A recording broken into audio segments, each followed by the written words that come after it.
Good day everyone! Sa video na ito is itatalakay natin about decision theory model number 1, which is decision making under uncertainty. Pag sinabi nating uncertainty is hindi tayo sigurado. Kasi sa example natin ngayon is, ang example natin ngayon is about sa mercury drug. Kayo na mismo magbasa, i-post nyo yung video if you want to analyze the question, pero magpo-proceed na ako sa next page. Kaya sinabing walang kasiguraduhan ang decision making natin kasi naka-based lang tayo sa personality ng ating mga managers. So dito meron tayong 5 manager na si Froilan, Justin, Kenneth, Christian, and Vince, and isa-isay natin to mamaya.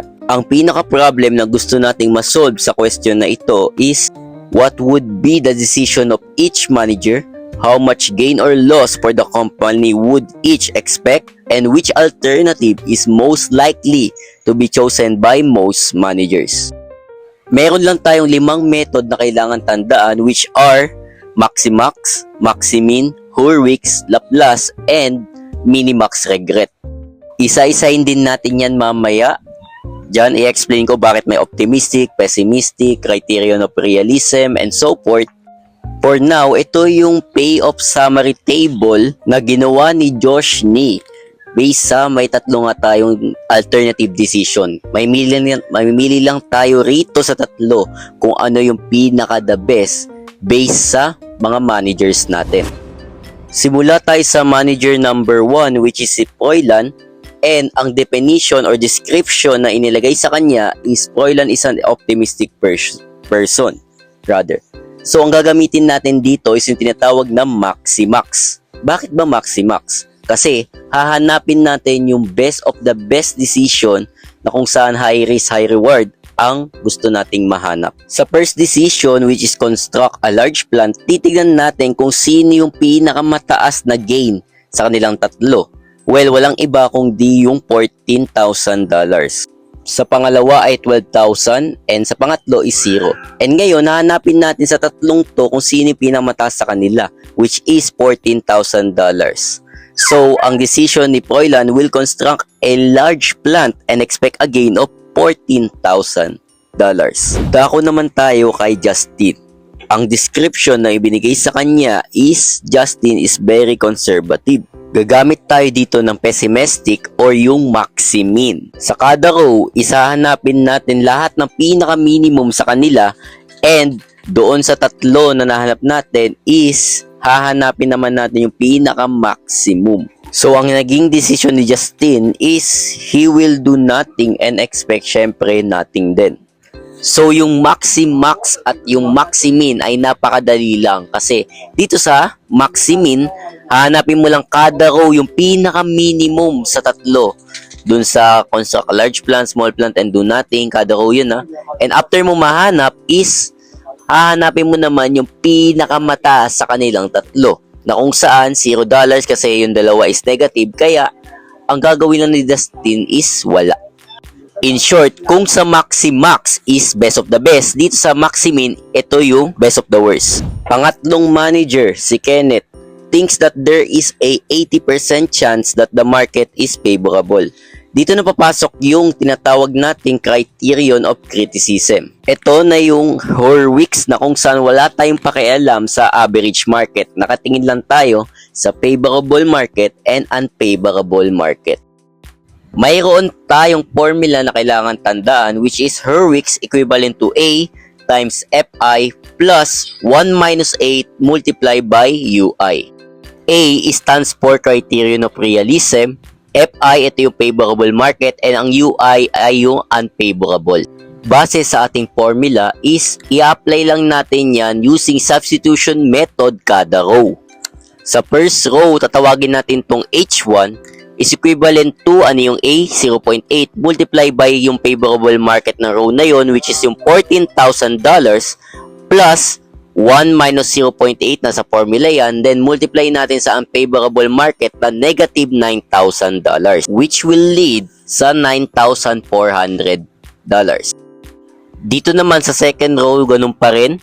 Ang pinagkaiba lang nila, syempre yung favorable market, yung unfavorable market din. Na kung saan instead na $14,000 is magiging 12K, kasi yun yung kakaw niya, and negative $5,000 pagdating sa unfavorable market. Do the math, and ang makukuha natin is $8,600. Sa last row is madali na lang since puro zero naman to, kaya ang sagot natin dito is $0. At the end, isahanapin pa rin natin yung pinaka-maximum sa kanilang tatlo, which is yung $9,400. Ngayon, ang magiging decision ni Kenneth is magko-construct siya ng large plant and expect a gain of $9,400. Punta naman tayo sa number 4 manager na si Christian. Ang sabi niya or definition sa kanya is Christian thinks that each type of market has an equal chance of procuring. Dito na papasok yung average natin or yung Laplace. Kasing dali lang to guys ng Maximax saka Maximin. Alam naman natin lahat kung paano kumuha ng average. Per row pa rin to I-add mo lang yung tatlo kada row. Ayun, di ba? Tatlo yung kada row. Meron tayong 14,000 plus 4,000 plus negative 9,000 and divide them kung ilan silang lahat, which is 3. And yun yung average niya. Same na gagawin sa row number 2 as well as sa row number 3. And last but not the least, isahanapin natin yung pinakamataas or maximum sa kanilang tatlo. And ang magiging decision ni Christian is gagawa rin siya ng construct a large plant or dun siya boboto and ine-expect niya na magkakaroon ng $3,000 na gain. Before tayo mag-proceed sa Minimax Regret, makikita natin sa apat na managers so far is majority ang decision na makikita natin is large plant. Na kahit ano pa ang decision ng last manager natin, alam na natin kung sino yung mananalo. Last manager, Beans does not want to regret making a wrong decision. So dito, makakagawa tayo ng tinatawag na opportunity loss table. But before natin mahanap yon, is may gagawin pa tayong step. Una, isahanapin natin yung tinatawag na maximum payoff per column.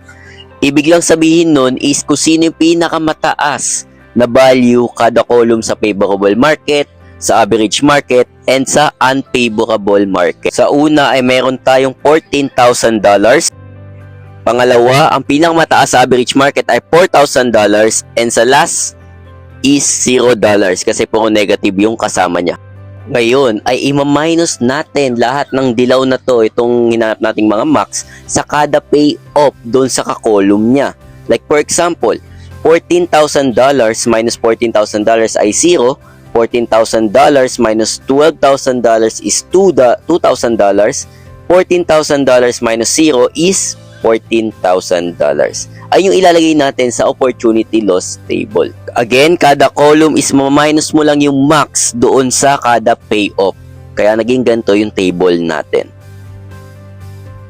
Gagawin lang ulit natin yung ginawa natin sa Maximin pero this time is baliktad. Una, hanapin natin yung maximum sa kada row and lahat ng kapag nahanap na natin yung maximum sa kada row, hanapin naman natin yung pinakamababa or pinaka-minimum. So, ang magiging decision ni Beans is magko-construct siya ng small plant and expect a opportunity loss of $7,000. Kasi siya yung pinaka-minimum na opportunity loss. So, majority, ang decision na pipiliin is magko-construct ng large plant base sa personality ng mga managers.